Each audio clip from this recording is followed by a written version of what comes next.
Seyiphelile iminyaka emibili avela okokuqala enkantolo owayemeya yaseThekwini uZandile Gumede kanye nasolwa nabo. Phakathi kwabo kukhona imeneja yomasipala uSipho Nzuza kanye nezinye izisebenzi zomkhandlu nosomabhizinisi.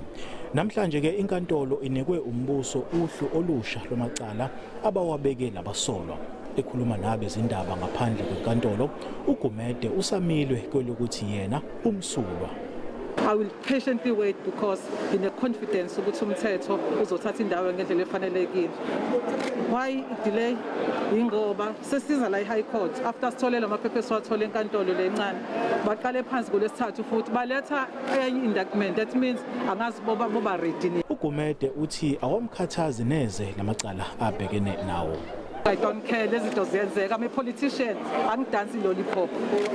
Kulokhu ke uGumede akazange akhulume nabamesekayo abebe ngaphandle enkantolo. The whole purpose of pre-trial is exactly what we're doing now. It's to iron out whatever applications, whatever requests may be acceded to by the state for us to get prepared. So when we get into the trial, we get into the trial good and proper. uZandile Gumede kanye nalabo asolwa nabo bazobuyela kule nkantolo yaseThekwini ephakeme mhla zingamashumi amathathu kuNovemba kulonyaka.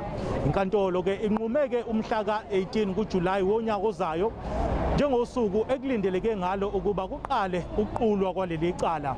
NginguSimphiwe Makhanya wezindaba ze-SABC ngiseThekwini.